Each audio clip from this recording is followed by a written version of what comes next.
Okay, so we're going to launch in because this is a topic. And I thought I would start off today by talking um, a little bit about anger and about defiance. So, um, so one of the things that decided to look up what is defiance because we're talking about anger explosions and that can be mixed up with defiance, particularly for kids with ADHD. And so defiance is defined uh, as refusal to obey, open resistance. And I guess I want to start by saying that kids are defiant for a reason. Maybe they feel controlled. Maybe they feel disempowered, disrespected, frustrated, unheard, or unseen. Take a minute, and if you're a parent and you're here about your child, think about what might be contributing to defiance in them. Defiant kids reject a parent or other adult as their leader or teacher. And defiance shows us that a child feels disconnected from a parent, from peers, from themselves. They lack confidence in their abilities that can also contribute to defiance. And we know that punishment makes defiance worse. So we want to focus on logical consequences with clear limits because this is more effective. So let me say a few words about some of the diagnoses, two of the diagnoses in particular, that travel with ADHD that have to do with explosiveness. So we have oppositional defiant disorder, which I believe is a relationship problem. And it occurs about 40% of the time in kids with ADHD. And it's a pattern of extreme disruptive behavior and an angry, irritable mood. Boys with ODD can be more physically aggressive with explosive anger. And girls with ADD may lie more often, refuse to cooperate, or demonstrate passive aggression. Many kids with ADD and ODD are showing oppositional characteristics by default. They may misbehave not because they're intentionally oppositional, but because they cannot control their impulses. Now, there are some kids with ADHD who are oppositional on purpose. That is definitely true. So, in order to get a diagnosis of oppositional defiant disorder along with ADHD, you have to meet the criteria for both. At least four of the following symptoms must be present consistently for 6 months or longer to merit an ODD diagnosis. Loss of temper, argument with adults, actively defies or refuses to comply with adults' requests or demands, deliberately annoys people, blames others for his or her mistakes or misbehavior, easily annoyed by others, angry and resentful, spiteful or vindictive. These are kids who may have tantrums due to an inability to control their temper. They may have tantrums also because they're spiteful. They upset other people on purpose and they blame others for their own mistakes. If they're overly excited and hurting a classmate while playing, they might lash out and blame the classmate and then refuse to apologize. This is different from intermittent explosive disorder. An intermittent explosive disorder is a diagnosis of reoccurring outbursts involving verbal or behavioral aggression twice a month for a minimum of 3 months. Three behavioral outbursts involve damage to property and or physical result of those outbursts, and the magnitude of aggression is disproportionate and out to the events of the situation. And the difference between this and some of the oppositional defiant qualifications is that aggressive outbursts do not need to be premeditated to receive this diagnosis. Now, I do want to say one thing about pathological demand avoidance, which co-occurs with ADHD and autism spectrum disorders. Pathological demand avoidance is part of the autism spectrum. It's characterized by an overwhelming need to avoid or resist demands. And so when we're with these kids, we have to avoid using demanding words. We need to use inclusive language and take a teamwork approach.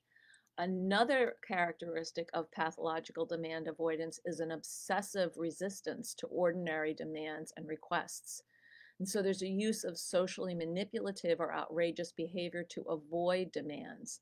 Sudden changes in mood may occur that are associated with a need to control. Um, these kids are super sensitive to words that are demand words, and I see this in kids with ADHD, ODD, and IED, which is intermittent explosive disorder, which is that they don't react well to demand words such as need, must not, will, won't, can't. And so in these situations, we want to make requests rather than demands. How do you feel about? Do you mind doing? What could you, would you? If you're happy to. When you finished with X, could you do Y? Instead of get out your homework now, try, I'm really looking forward to working together at family time where you do your homework and I do my thing. So we want to use words like us, we, let's, together. And of course, we want to thank kids and notice when they follow through on what we ask them to do. So I've now described 3 different ways in which kids can struggle with aggression while having an ADHD diagnosis.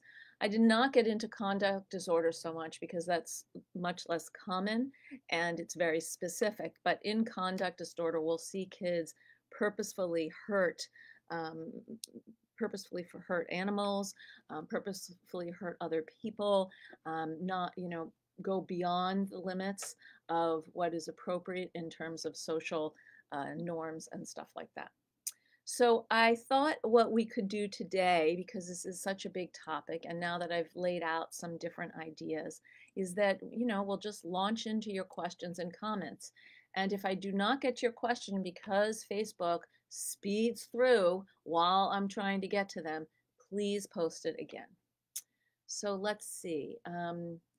Can you please give us some tools on how to deal with individuals with ODD and ADHD?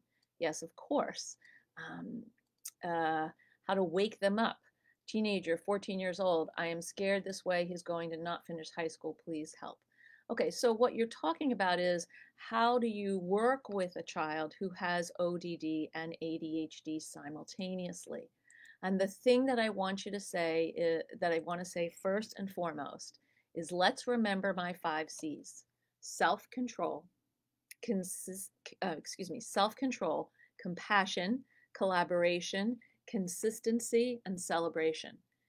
You as the adult must manage yourself first. As soon as you are dysregulated, it's throwing fire onto it's throwing fuel onto the fire that is building in your child. And so what we want to do instead is a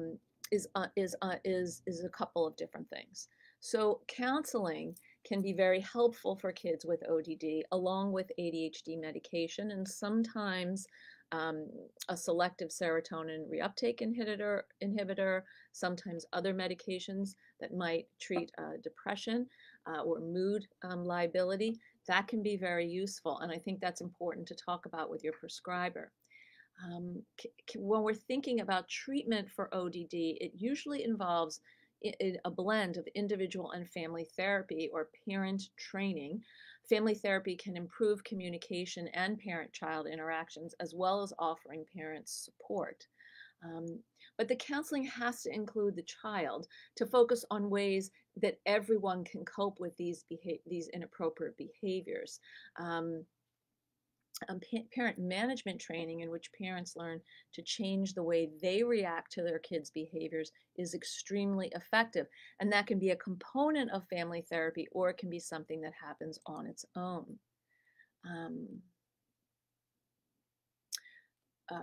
When we're thinking about defiance and disrespectful behavior, what we want to remember is that this behavior is a red flag. It is a signal that something isn't working in this relationship. And I'm not pathologizing anyone. I'm not judging anyone. It is a signal that things are not right here. And you can't change this on your own, and we can't ask them to change it completely on their own. So what we have to think about is that pushback and oppositional behavior can mask other emotions, such as anxiety, depression, hurt, sadness, disappointment.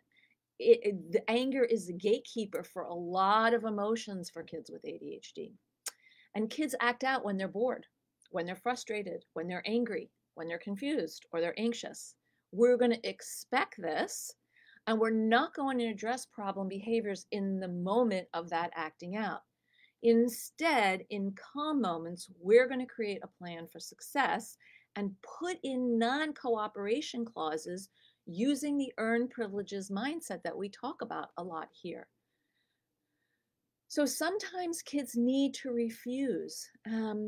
What areas in your child's life does your child have the freedom to say no? And this, what's very helpful in this situation is that we give kids what I call directed free choice. You can do this, this, or this. Those are the options.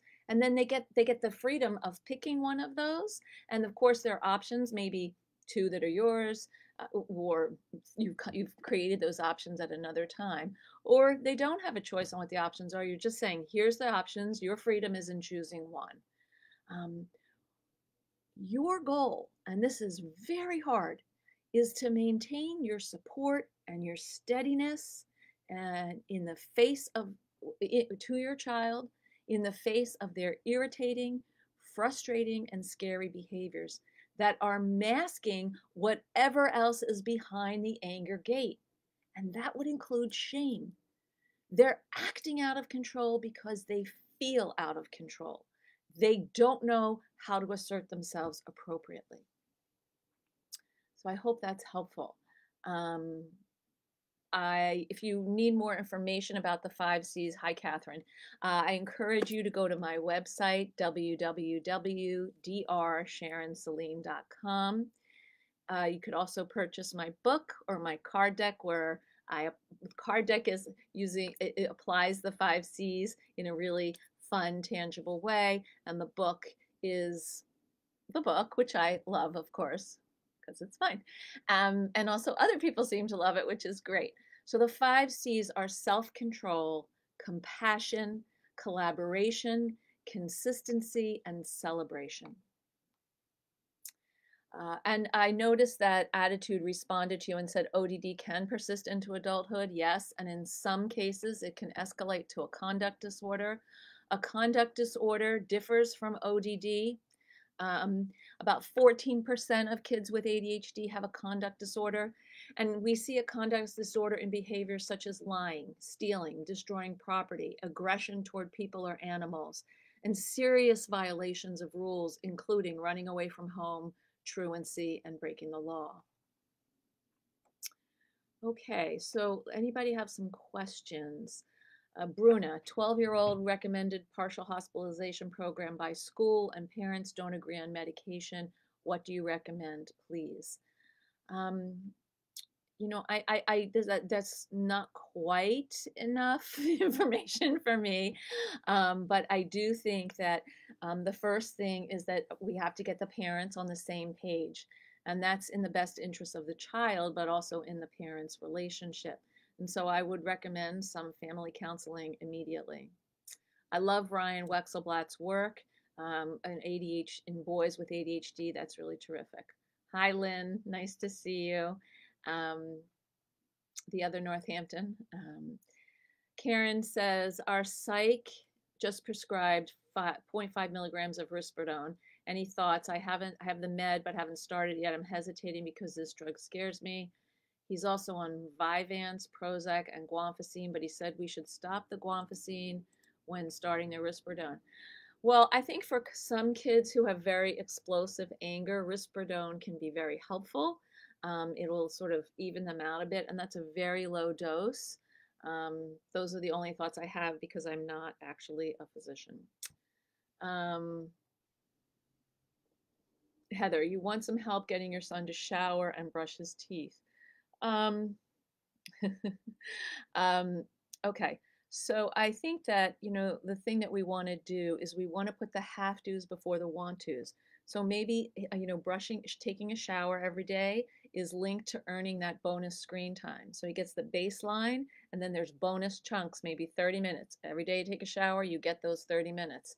You brush your teeth, you get those 30 minutes. Some things that you're just trying to incentivize right now, because kids have lower amounts of motivation, right, because of COVID and the losses that they've experienced. So we want to try to help motivate him. Or you could have those things bundled up into one. You brush your teeth and you take a shower, that's 30 minutes.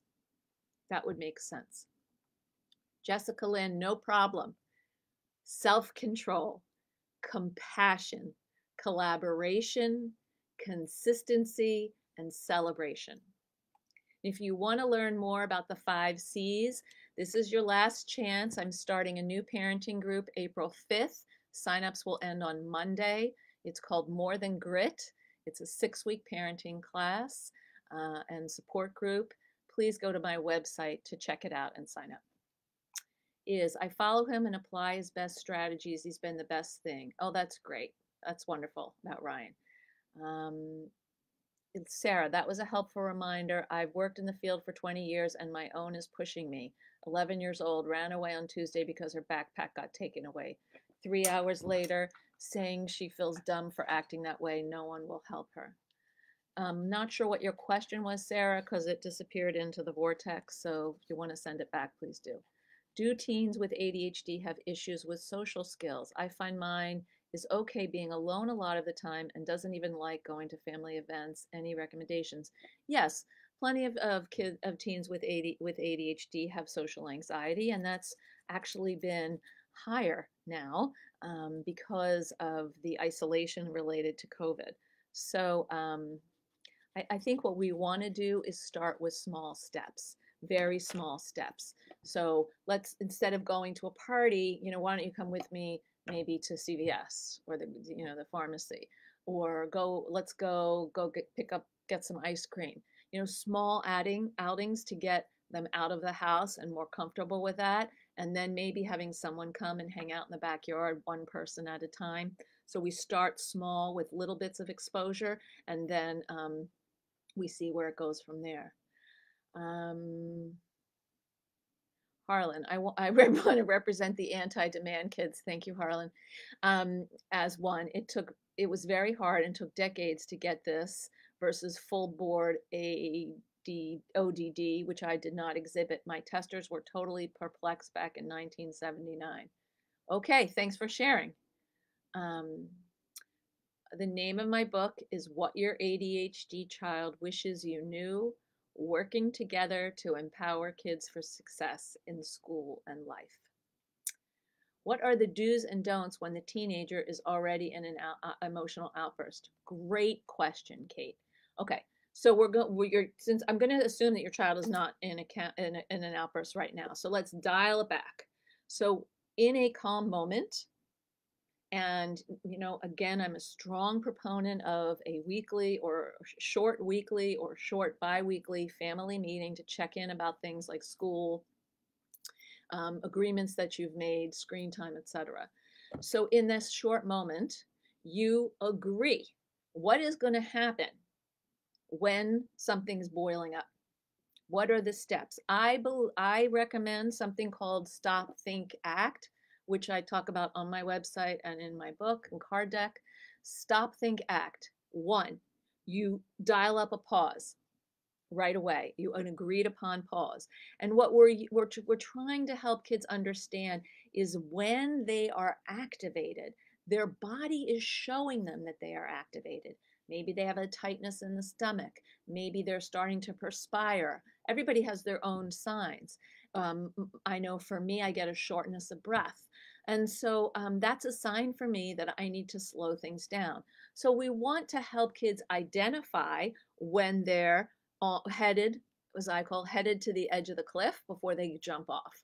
So we want that to be something. We also want to have the ability to say when voices rise, this is a good time for a time apart. We're going to stop. And we're going to stop for 12 or 15 minutes because that's how long minimally It takes the system to calm down, to re-regulate. Okay. Then you can come back together and do a think. What you ask them, do you have anything you want to say about what was going on?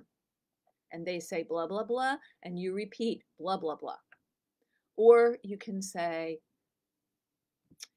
is there something that you want to tell me now that you're calmer that you couldn't say before? Again, you repeat it back. This is not a teaching moment. This is just a listening. You hear them, you acknowledge their position, you don't solve anything. The next thing is, what is the next right thing that we're going to do to move forward? So we may not be able to process that issue. We can say, we're going to talk about that later or at our next family meeting. What do we need to do next to move on? Are there amends that need to be made? Is there a genuine apology that needs to occur?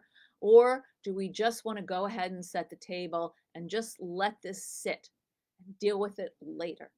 Because if the system is recalibrating, we don't want to stir it all up again. So we have a stop, a think, and an act.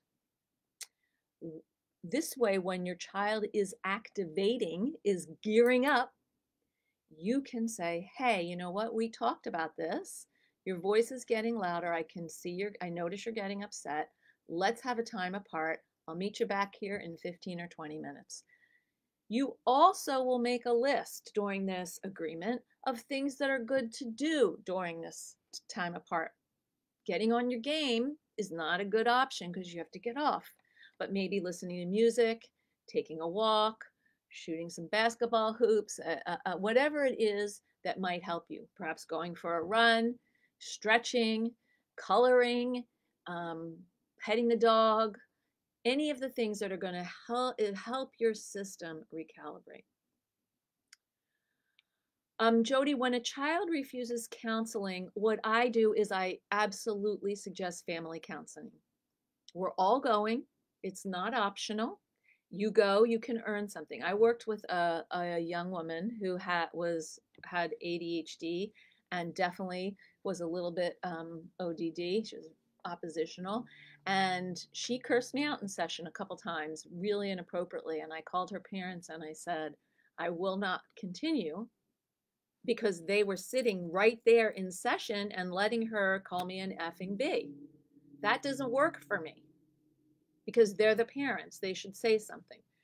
So they made an agreement with their daughter. Every time she went to therapy and she didn't call me, start cursing at me or at them, she got $5 to go to CVS, which if you don't live in the United States, it's like a drugstore chain. And that was a good motivator for her. And so she was able to get something out of it. And so I would, in that case, link the counseling to something that your child wants. And it's a family thing. We're doing this as a family. There's no option not to participate, just like there's no option not to participate in the family. Okay. Thank you for posting that link. How do I get my 15-year-old to do simple daily tasks without it being a drama test? Oh, drama fest, sorry. Could be both. Brushing teeth, showering, basic daily hygiene is a struggle. Cleaning her room is a meltdown. So, I would actually sit down and ask your 15-year-old, what do you want to do for yourself? How do you want to brush your teeth? Do you want to shower? Like, what are the days? A lot of these Generation Z kids don't shower every day. And that's okay. Sometimes we could get them to agree to every other day, but you got to brush your teeth every day. Again, I want to go back to this model of earned privileges. You do these things and you earn this thing. That's how we're going to get her.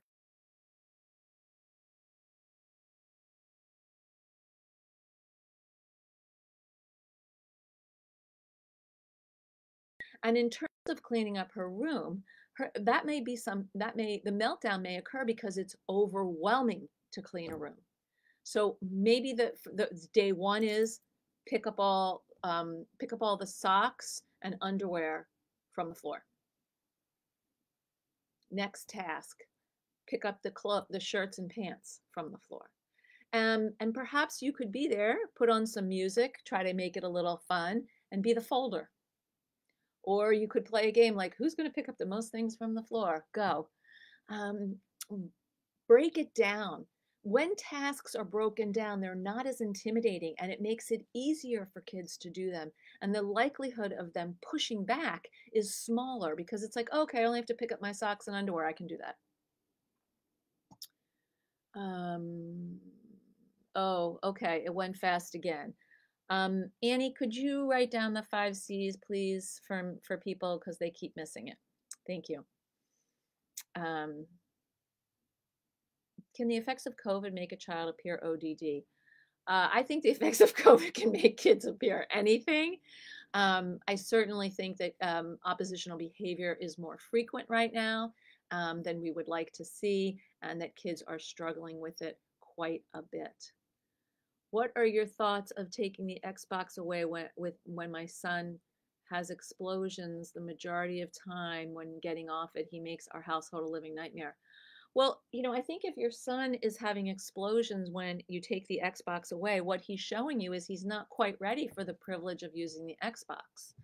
And so I would really kind of flip your whole um, philosophy about screens on its head, because your house shouldn't be a living nightmare. And so if he's not able to game and get off without losing everything, like losing his temper, fighting, yelling, cursing, then he's showing you that he's not ready for the privilege of gaming. And so I would renegotiate that with him very clearly and carefully. How to effectively set limits without escalating. My son loses his temper over very small things or tasks. His siblings avoid him. Powder keg. I guess they call him powder keg. He is 14 and is swearing. Any suggestions? How to effectively set limits. So again, I think that we want to set limits in a calm time, and then we want to ask kids, what do you think the consequences should be when you don't follow the agreement that we're making, the limits that we're setting? This way, kids have buy-in. I said this, I agreed to this, I have to follow this. And one other question is like, why is he losing his temper? What is behind the loss of temper? Is it a sense of incompetence? Is it overwhelm? Is it trouble remembering things? I'd like to get more information about what's going on for your son. What's your opinion of Abilify? Abilify can be very helpful. I really can't speak to I can't give you medical advice, but I know clients who've had ADHD and been on Abilify, and it's been helpful. There you go, Jessica. Awesome. Thank you so much. Beth, is there something specific to say during an explosion when he starts hitting himself or saying how terrible he is? How frequent would those need to be before considering counseling? I think you're there. If a child during an explosion is hitting himself, hurting himself, putting himself down, you've arrived at the door of counseling, because that's not okay, and that can't feel okay to him. Lori, my 5-year-old granddaughter relates to adults more than children, has broken iPad 4 times, her hysterical outbursts, and start crying about things that make her sad. So Lori, I'm going to go back to the same thing that I said to this other person, Linnell, which is if your 5-year-old granddaughter is not able to manage herself with a screen, and she's showing you that she's not ready to manage herself with a screen, and maybe you need an iPad break for a while, and then you can slowly reintroduce it. But you want to be ahead of the screen arguments, and since she's 5, you have all of the control. So I encourage you to start now. Lori, she also cries about her grandma who died a few years ago, or anything that will make us feel sorry for her, almost to deflect from the situation at hand. Yeah, so she's crying in a way as an effort to get what she wants. So don't give it, and let her, and empathize with her sadness, hug her, offer to read her a story or have a snack, but certainly not to give in to the screen things because of that. Um, Vicky says, hard when hubby isn't always on the same page. Thank you so much for bringing this up, Vicky. So it's critical that parenting partners are on the same page about the big issues. Because otherwise, the messages to kids are very confusing. And then one parent is the bad cop, and one parent is the good cop, excuse me. And the roles become rigidified, and you want to have flexible roles in a family. So I would perhaps consider getting some counseling, so that you could figure out what are the things that you're on the same page about, and how to work through when you're not on the same page, because you won't always be on the same page, and that's okay. How are you going to cope with that? Cassandra asks, what do you do when a child responds to even mild irritations and offense with either talk of hitting people or trying to hit people? My 7-year-old goes from 0 to ready to fight in a matter of seconds, and if she ever does go back to school, we homeschool, I worry that she will not be able to control her anger. She's incredibly loving and cares deeply about people, and she has a big heart for people, but the moment someone makes her angry, that all goes out the window. So what your 7-year-old is showing you is that she doesn't have tools to manage her big feelings. And this happens to a lot of people because the amygdala takes over, and the thinking brain, you know, um, is a passenger in the car, not driving the car. And so what we want to try to do is to give her some specific tools, the first of which is noticing when the big feeling is happening. What are some signs, and how do we meet those signs head on? Also, I would consider counseling if she's not getting it, and talking to your prescriber about medication. Okay. Jody, what do you do when child won't give you time apart? No place in home to lock doors. The bathroom, and I would sit at the door of the bathroom with your back up to the bathroom, because I don't know how old your child is. The other option is sometimes parents will say, I'm taking a time out, I'm going outside. Um, and when I come back, I do not want to see destruction in the house. And if your child can't do that, then you can, figure out something else, maybe get in the car. Um, but you have to agree on the time apart. And the other thing is, you want to have built-in clauses to whatever agreements you make, ever plans, because you're preparing for success by creating a plan. And you're not going to plan for every possible outcome. You're talking about the process. So if I ask for a time apart and you won't give it to me, then automatically you're not going to earn this. But if I ask for a time apart and we do it, then you'll earn Y. Okay? Um, okay. Um, Emotional dysregulation, ODD, and ADHD. Very defiant 12-year-old boy. History of self-harm. What treatment do you recommend? 1 second. Um, I would recommend, Bruna, I would definitely recommend some counseling and possibly considering medication, although I think you said the parents don't agree on medication, so family counseling would be the way to start right now, with some, individual sessions as well.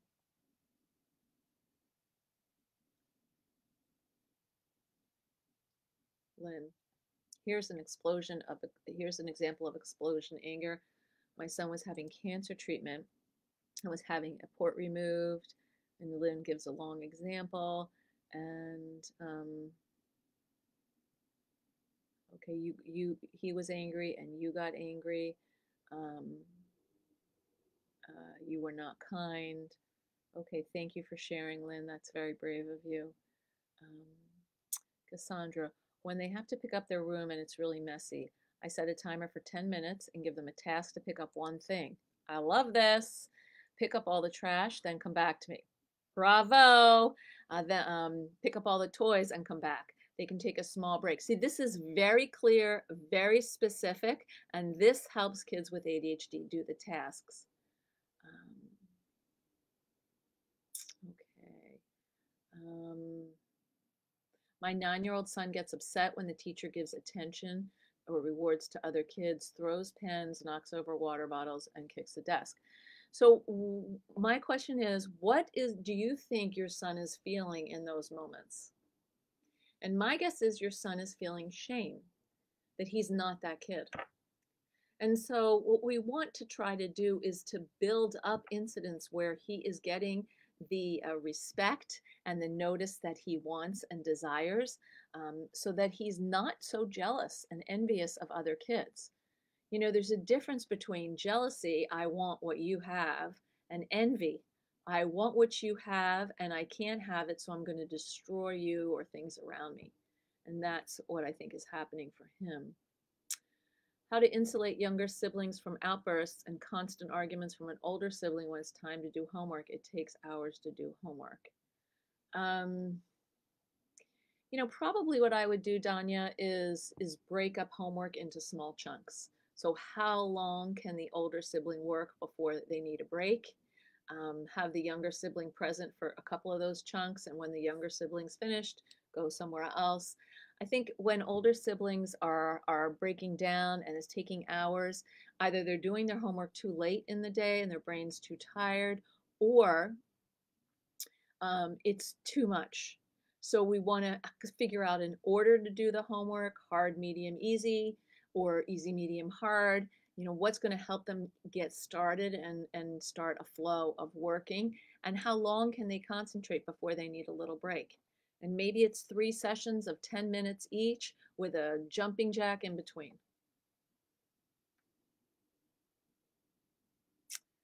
Um, Lori, thank you so much. I watch the grandkids a few days a week and I met with opposition on screen time. Thank you for taking this time. Oh, thank you, Lori. That is so sweet. It's nice to hear. You're welcome, Jody. Um, Sue, currently on medication, sees a therapist. His teacher is great about talking to him about telling her his emotions. Right. And what we might want to do for him, Sue, is to have like maybe some cards, index cards or something that's a sign. Like he's in the green zone, he's good. He's in the yellow zone, he's not feeling so great. And then in the red zone, he needs to take a break. And that can be very helpful for kids who are struggling to regulate. Um, This is very funny, Sonia. We go through the same thing with hygiene. Jack is girl crazy, but doesn't seem to care if he smells like wild onions. It's just the brain developing or not developing. They're just not mature enough to understand if I smell gross, actually, girl isn't going to want to be with me yet. Um, you're welcome, Danya. Maddie, can you speak on suggestions for RSD, emotional explosions for young adults, adolescents, especially women? So, what I would like to say is that, girls, the interesting thing is that boys tend to externalize their feelings in aggressive actions, and girls kind of vary. Sometimes they internalize, and you'll see more passive aggressive expressions of anger, lying, sneaking, um, behind the back activities, talking or whatever. And then you will see girls who will actually be right out front with it. And so I think the thing that we want to talk about is we want to continue to ask this question: is what is behind the defiance? Where can your kid refuse? Does your kid have an option to refuse? And what is the defiance? What is the explosion trying to communicate? That's very important for us to understand. Should TV count towards screen time? That's up to you, Karen. I think, not all screens are created equal. So maybe there's computer time, some phone time, or iPad time, and then there's TV. And it might be fun, in families to have a TV show or a series that you're watching. Occasionally, my 22-year-old daughter who lives in town comes over, and she was watching Stop Curb Your Enthusiasm for a while. And that was a show that, you don't have to know anything about what's going on. You just can watch it. And so I would plop on the couch, even though I had other things to do, and just sit with her for a half hour and watch it. And we would, snicker. And it was just a little activity together. How do you deal with kids who say they want to hurt themselves when they don't get what they want? I would not give in to that. Those are threats, and that's very manipulative. Um, I think if your child is hurt, it actually does attempt to do that, then you need more help than you're getting, both medically in terms of medication and counseling. Um, but your child is using every trick in their limited book to try to get you to give them what they want. And your job, and our job as adults is to say, I know you really want this, but here's the thing: how you're going about getting it is not okay, or you've had your screen time for the day, so this is not going to earn you any extra time, no matter what you do, and stay steady. Okay. I don't see any more questions, and we are almost at the end. Does anyone have a last question? This is a good time to send it.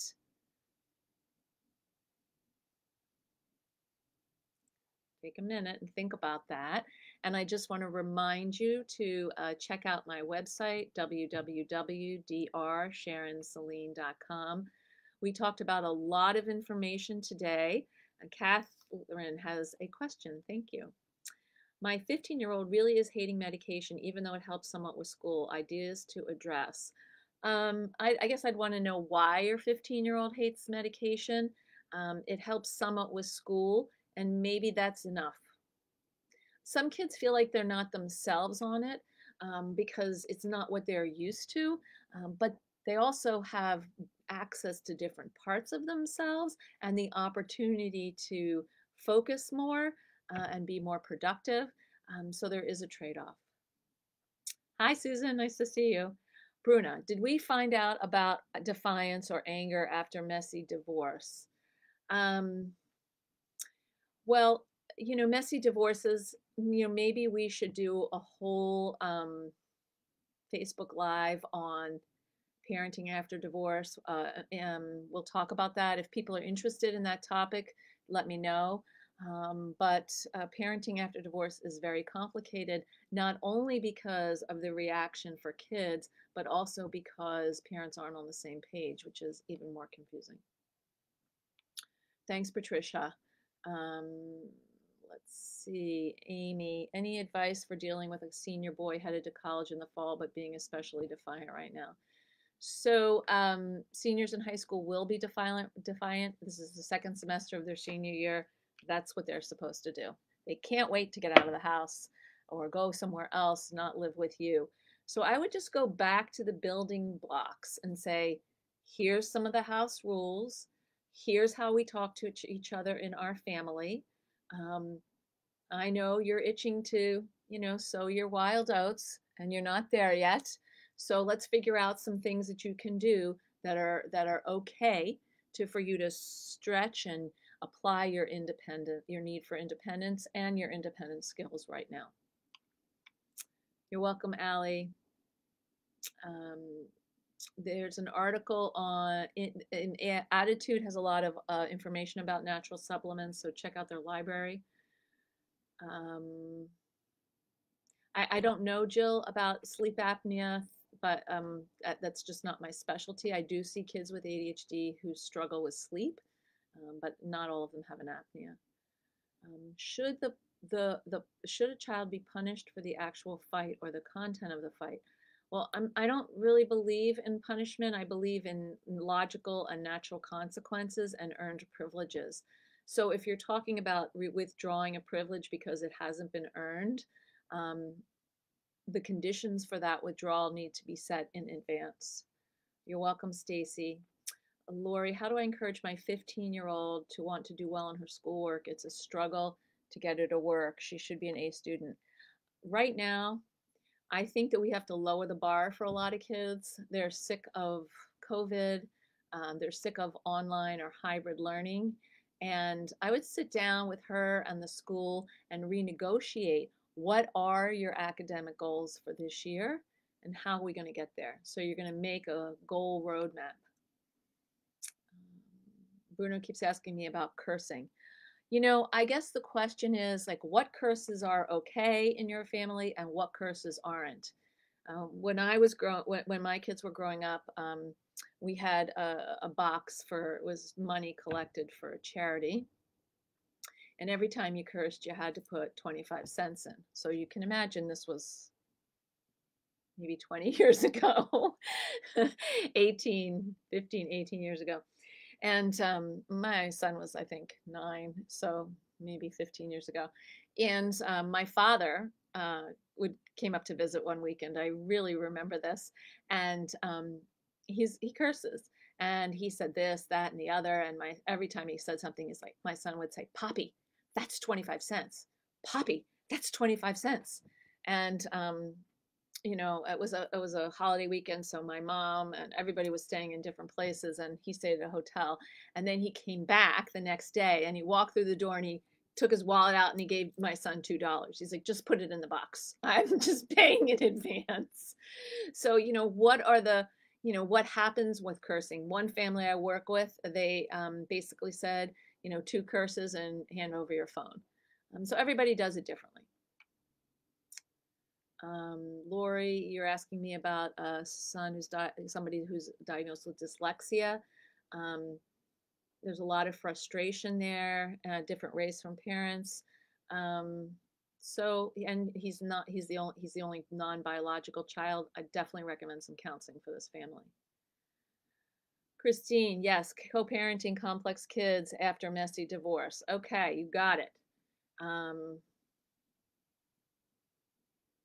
There's a lot of difference for this adopted child, and that could be contributing, of course.